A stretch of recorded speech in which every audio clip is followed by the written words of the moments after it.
Sehubungan dengan unsur-unsur tadi, walaupun sebenarnya kalau kita ini kan unsur itu pertama kalau barang siapa itu udah pasti semua orang. Kemudian menyangkut unsur kesengajaan. Kemudian menyangkut menghendaki. Kalau pembunuhan itu menghendaki kematian. Nah, kalau kita lihat dalam suatu kita ilustrasikan dalam fakta kasus ini bahwa saudara Ricky diminta sesuatu hal untuk melakukan sesuatu yang pada akhirnya itu laku penembakan. Kemudian saudara Ricky menolak secara halus.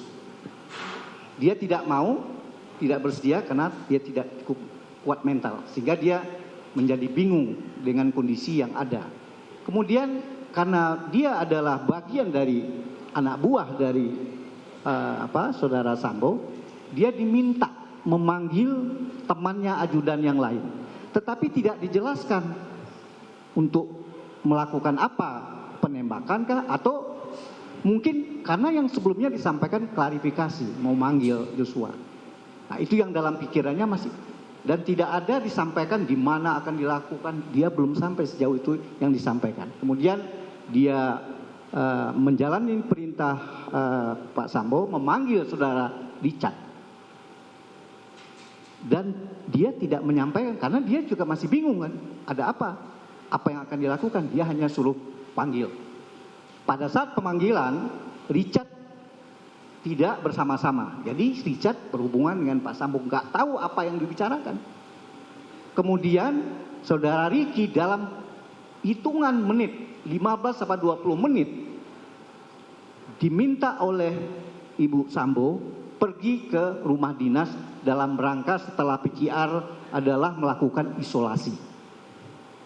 Sampai dia, karena dia membawa mobil sampai di rumah Duren 3. Setelah dia parkir, dia duduk di karpot mobil, Joshua di dekat taman, dipanggil oleh Kuat Ma'ruf.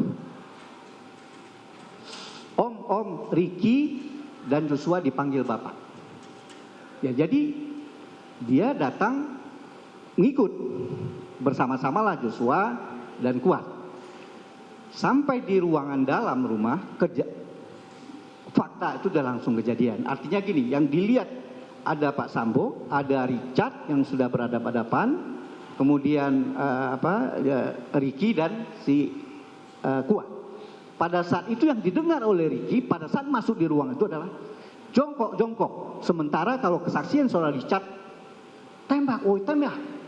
Jadi berbeda, itu penyebabnya secara psikologi kita tidak tahu fakta itu.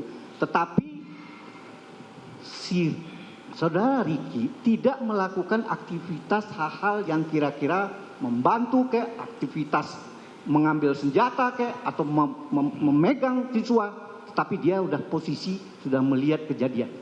Bagaimana menurut ahli, apakah unsur, kalau tadi dibilang pertama masalah kesengajaan dia udah menolak.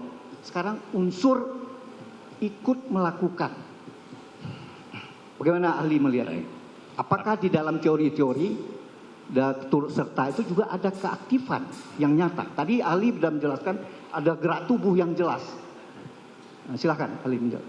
Baik, terima kasih Pak Penasihat Hukum yang mulia, yang saya hormati Pak Jaksa. Tentu saya tidak bisa mengarah kepada orang, saya objektif ya sebagai akademisi. Tapi saya tentu mencoba mendeskripsikan secara logis saja kaitan dengan apa yang deskripsi yang digambarkan oleh Pak Penasihat Hukum. Tadi saya mengatakan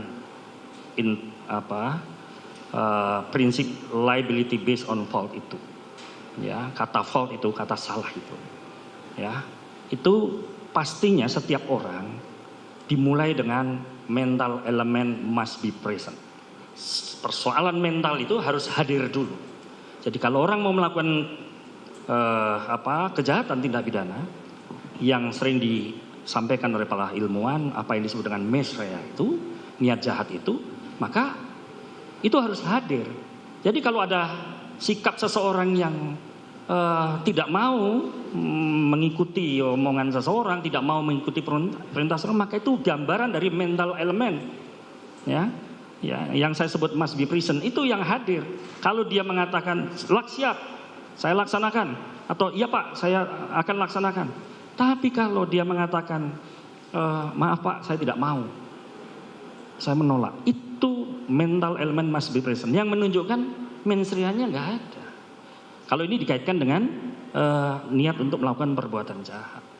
Jadi gambaran saya, prinsip committed element, committed mental element, itu harus komit antara yang nyuruh sama yang disuruh, atau yang merintah sama yang diperintah. Mental elemennya ada di situ. Ya, kalau kata-katanya seperti itu dan kaitan dengan dampak, ya, apakah ini ada kaitannya dengan Van Head instrumen, ada nggak kaitannya dengan alat? Ini akan berbeda dengan misalnya memerintahkan, tolong ambilkan pistol, tolong ambilkan, sediakan racun, dan sebagainya. Kira-kira itu gambaran yang saya berikan, yang mulia, yang Pak Penasihat Hukum yang saya hormati. Baik. Jadi jelas di situ bahwa kalau mental elemen itu tidak ada, ya bagaimana kita mau menilai itu mens rea? Kemudian bagaimana kita menilai bahwa dia masih diminta memanggil seseorang, ajudan juga, walaupun dia masih dalam keadaan bingung, dalam keadaan apa benar, apakah akan diklarifikasi dan di mana akan dilakukan. Dia belum sampai sejauh itu. Iya. Nah, kondisi dia memanggil itu, dan kebetulan kan dia juga masih anak buah, pegawai. Apakah itu merupakan bagian dari aktivitas dia membantu atau apa? Ya saya rasa tidak Pak. Jadi saya sebutkan itu mental elemen itu kaitan dengan causa and effect tadi. Penyebab yang menimbulkan efek enggak? Ya. Nah, saya memberikan contoh tadi, apa bentuknya Van Head instrumen? Itu alat apa yang diminta? Yang punya dampak terhadap kematian. Kan ini kan tuduhannya kaitan dengan kematian. Gitu. Jadi secara instrumentalis itu tidak. Ya. Apalagi kalau secara fisik diwujudkan willingly body, gerakan tubuhnya, misalnya kalau seseorang dia tahu bahwa atasannya akan menembak, dia memegangi korbannya misalnya, dia memegang korban, itu willingly body, gerakan tubuh yang menunjukkan ya causal relation, ya hubungan yang secara kausalitas kelihatan, atau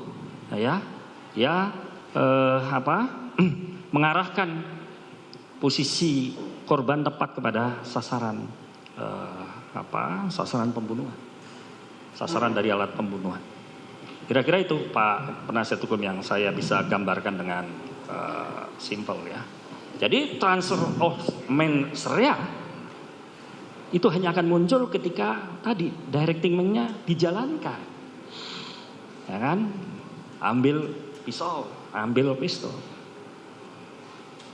Kira-kira itu. Atau di dalam ini, Saudara Penasihat Hukum mengingatkan waktu saudara tinggal 30 menit.